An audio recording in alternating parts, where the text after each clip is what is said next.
Welcome to the deep dive. Today we're stepping back a bit from the big picture of World War II. Yeah, we're getting into the nitty-gritty, the small, sometimes messy details. Exactly. We're doing a deep dive into one specific territorial unit during that strange time, the Phony War. Right, that period of, well, waiting.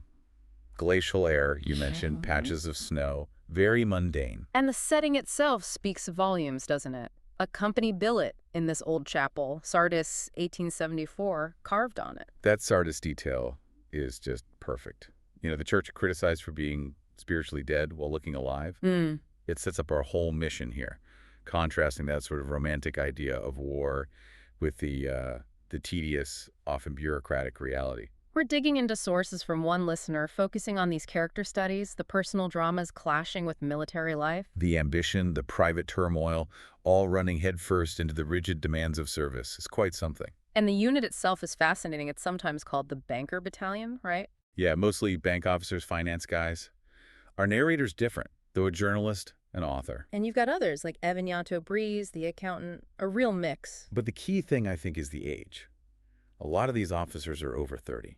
Already feeling, as Bonaparte apparently said, less fit for war. Exactly. They're carrying this weight of their civilian lives, their careers, their ambitions into this machine that demands they just drop it all. But without the actual fighting yet to, justify that sacrifice. Precisely. Which leads us right into that central conflict, idealism versus realism. And Captain Gwatkin is pure idealism. Oh, Gwatkin, the company commander. He sounds almost theatrical in his devotion. He really does. He sees himself as this Stendhalian hero. You know, Stendhal's characters, aspiring, restless, escaping mediocrity through dramatic action. So Gwatkin sees his commission as his big escape, his chance to be this dashing military figure. Yeah, absolutely. But the source material, it pulls the rug out pretty quickly. Dude, for all his seriousness, it says he lacks system. How does that play out, that contradiction? Well, when he first meets the narrator, our source, he's all discipline, points out tiny uniform errors, unlevel cap badges, wrong pips. Okay, very by the book. But then, the second the telling off is done, he shakes the narrator's hand. It's like he's trying so hard to be this rigid commander, but the civilian inside, the guy who wants connection, keeps peeking through. His heart's in the drama, but his head isn't really in the admin. Not at all.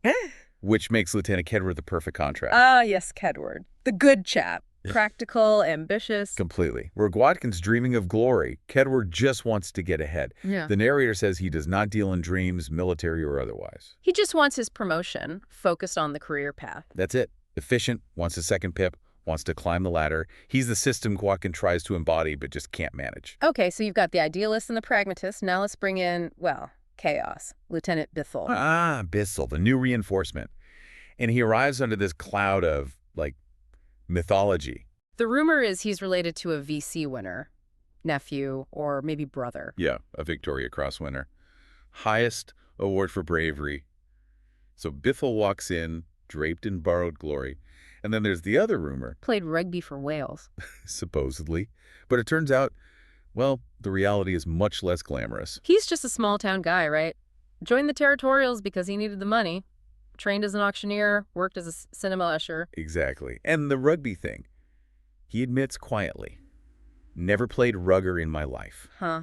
So it's the military just sort of creating a persona for him? Pretty much. And he's too anxious to correct it. Yeah. Which fits, really. His whole time seems to be about pretending. That tension between the mask and the man, that's kind of the theme here. And while the officers are posturing, what's the mood among the regular soldiers? Down at Castle Malik, this requisitioned castle. Yeah, Castle Malik, the chemical warfare school. Well, among the enlisted men, it's mostly boredom mixed with this low-level dread. Cynicism, really. They're listening to propaganda. Right. Lord Haw Haw on the wireless. Germany calling, broadcasting these exaggerated British losses. Ships sunk, planes down. Like the Imperial Airways liner Ajax and the Resourceful. Yeah. And the soldiers' reaction isn't really outrage. It's more like grim acceptance. If Hyder wins, they figure they'll just go down the mine for 6 pence a day. So the bureaucracy is tedious, but the bigger threat feels real, and it just breeds cynicism. Idealism doesn't stand much chance against that. Not really. And while the war itself is slow, the personal lives inside the battalion are speeding towards crisis. Sergeant Pendry is a key example. Right, Pendry. Started out keen, apparently. Yeah, a keen show-off. the Yeah. source says. But then he gets a letter. His wife is carrying on with another man. Oh, dear. And it just breaks him. He gets thin and haggard, and Gwatkin, our idealist captain, How does he handle it? tries to fix this huge personal crisis with paperwork. Arranges leave immediately, convinced everything will come right. Completely naive about that kind of domestic mess. His inability to grasp Pendry's pain. And then he has his own massive fall from grace, doesn't he? Maureen. Ah, Maureen, the short, thick-set barmaid. Gwatkin falls head over heels, and it consumes him.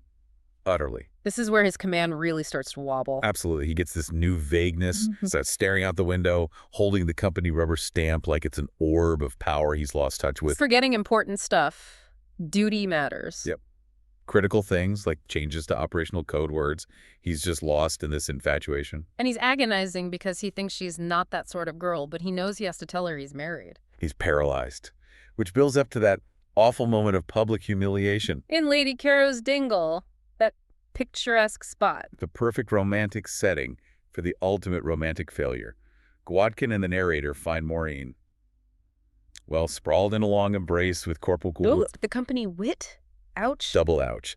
His Stenhalian dream, his pure military quest, shattered by a barmaid and an enlisted man. It's the absolute opposite of the honor code he's trying to live by. But he manages. A forced laugh. Yeah, a really painful, forced laugh. And he quotes Kipling something about keep us pure till the dawn, retreating into literature, Yeah.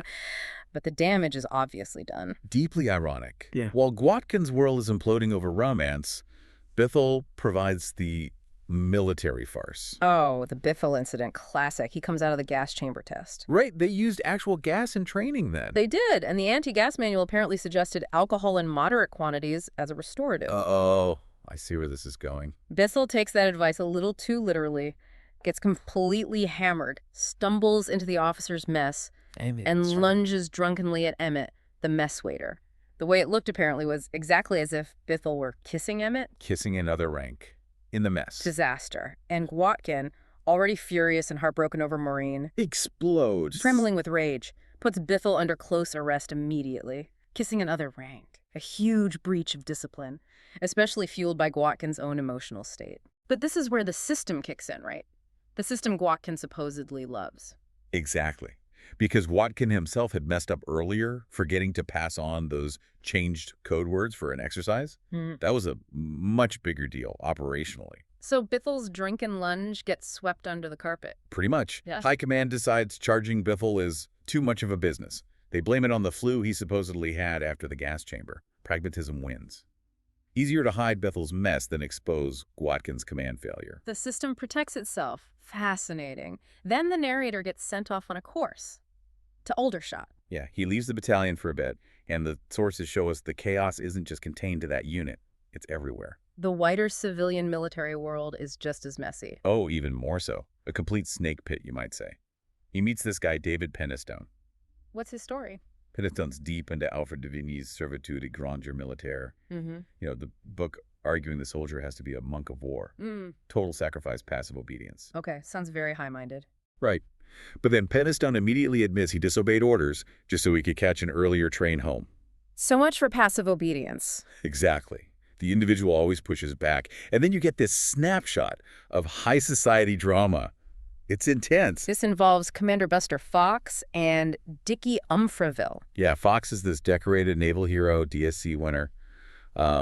Umfreville is the regimental transport officer, former gentleman rider, multiple wives, and they hate each other. You can feel it. Palpable, atmospheric waves of hatred, the narrator says. And then Fox drops a bombshell. His wife is leaving him for her secretary. More betrayal. It mirrors Gwatkin's situation, doesn't it? Shows it's not just a military thing. Absolutely. It proves the Army doesn't create these problems. It just puts them under a magnifying glass. The hierarchy looks different, but it's still full of personalities of every sort. So, back to the battalion for the final act. What happens to Gwatkin? It's the end of the road for his military dream. He's officially relieved of command, sent off to the Infantry Training Center, the ITC, to await a posting. Which is basically career death for someone like him. A total catastrophe for his Stenhalian vision. And guess who takes over the company? Let me guess. Kedward? Kedward, the pragmatist, steps right in, starts making practical changes immediately, getting things done efficiently. And Gwatkin? How does he take it? He's broken. He finally admits it. I loved commanding the company. I was bloody wrong. He recognizes his failure. Does he find any comfort in that Vimy philosophy the narrator mentions? No, he rejects it. Says literature only illuminates life only for those to whom books are a necessity. He implies those dreams are useless now. He's been forced into realism. Meanwhile, the narrator gets his own marching orders. Unexpectedly, yeah. Orders to report to divisional headquarters, Div HQ. He leaves Castle Malik. How's he feeling? Relief, maybe? But also anxiety. There's this strange detail about the truck carrying a hospital party and they're singing hymns. Gives it this weird, almost faded feeling. And then the final twist, he reports to his new boss. He walks into the office of the DAGAG Deputy Assistant Adjutant General. Admin, personnel stuff. And sitting there is... Widmerpool. No! His old school acquaintance. The ambitious, relentless one. The very same. And it wasn't random. Widmerpool, who apparently thrives on work, admits he specifically picked the narrator. Why? For help with courts-martial duties, citing ties of old acquaintance, but with a clear warning. The narrator needs to satisfy his new boss. Wow. So Gwatkin, the romantic, is out. And Widmerpool, the ultimate ruthless system man, is now the narrator's commander. It ties it all up perfectly, doesn't it? That core tension. Heart versus hierarchy. Gwatkin's idealism shattered by love and paperwork failures. Bithel, the blunderer, saved by bureaucratic expediency. And others, like the narrator's brother-in-law Robert Toland, who actually wanted action, ended up getting killed in the confusion. Chaos takes its toll. So the poets and romantics get ground down, and the efficient, maybe ruthless administrators rise, like Widmerpool tapping his knee. He succeeded because he understood the system. Prioritized admin, efficiency, control above everything else. The lesson seems pretty stark. The army is just life-intensified, higher stakes. Exactly. Which leaves us, and you listening, with a final thought, really. If ambition and bureaucracy shape destiny so much, what part of your own civilian life, maybe something you're ignoring? What bit of system or efficiency might be the quiet rehearsal for your own future? Your downfall, or maybe, just maybe, your triumph?